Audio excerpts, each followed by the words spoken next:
Welcome to a world where strength meets precision. This is a steel tube production factory where raw steel is transformed into the essential tubes that support industries around the globe. From construction to automotive, from oil pipelines to furniture frames, steel tubes are everywhere. But how are they made? Let's take a look step by step from the very beginning to the final product. The journey begins with raw steel. Depending on the factory's process, the steel may arrive as large coals, billets, or slabs. These materials are typically sourced from steel mills and are made from iron ore, coke, and limestone smelted in blast furnaces.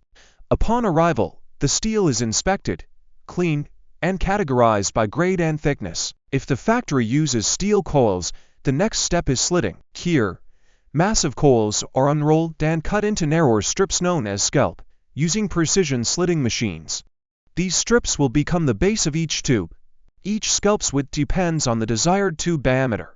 There are two main methods for producing steel tubes: electric resistance, welding, or when seamless tube production. In ERW tube production, the flat steel strip is gradually formed into a round shape using a series of rollers. The edges are then heated using electric resistance and welded together under pressure, forming a strong, continuous seam. The seam is then trimmed and the tube moves on as a single, solid structure.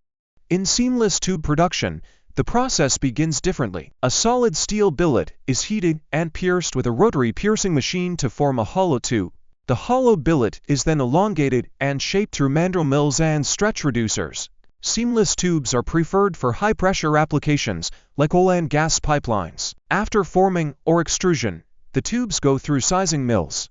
These machines fine-tune the outer diameter and wall thickness using precision rollers. Then, straightening machines ensure the tubes are perfectly aligned, critical for performance and ease of installation in downstream applications. Depending on the specification, tubes may undergo heat treatment to enhance their strength, flexibility, or corrosion resistance. Common processes include annealing, heating and slowly cooling to soften the steel; normalizing, heating to a high temperature, then air cooling to refine the grain structure. This step is essential for tubes used in structural and mechanical systems. Next comes surface treatment. Tubes may be pickled in acid baths to remove scale and rust, brushed or polished for a smoother finish, or coated with oil, paint, or galvanizing for protection. For tubes exposed to the elements, zinc galvanizing is often used to prevent rust and extend lifespan. Quality control is the backbone of the entire process. Tubes undergo non-destructive testing, such as ultrasonic testing to check weld integrity, eddy current testing to detect surface flaws, hydrostatic pressure testing for leaks and strength. Technicians also measure tube dimensions, diameter, wall thickness, straightness with high-precision tools.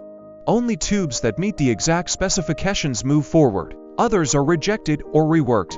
The long tubes are now cut to customer-specified lengths. High-speed sawing machines or cold saws ensure clean, burr-free ends. Depending on the application, the tube ends may be beveled, threaded, or deburred to ensure smooth connections. For high-pressure or hydraulic systems, end finishing is crucial for tight seals and safe assembly. Finally, the finished tubes are bundled and packed. Tags and barcodes are added for traceability. Protective wrapping, wooden crates, or steel frames are used to avoid damage during transportation. Whether headed across the street or across the ocean, the tubes are now ready to serve industries everywhere. From raw steel to precision tubes, every step of this process is a combination of engineering, technology, and craftsmanship. Steel tubes are the unseen heroes of the modern world, carrying water, oil, and air, supporting buildings, vehicles, and machines. And it all starts right here, in factories like this one. This is the story of steel, shaped by human hands, built for strength, and designed to last. Let me know if you'd like a voiceover version with timestamps.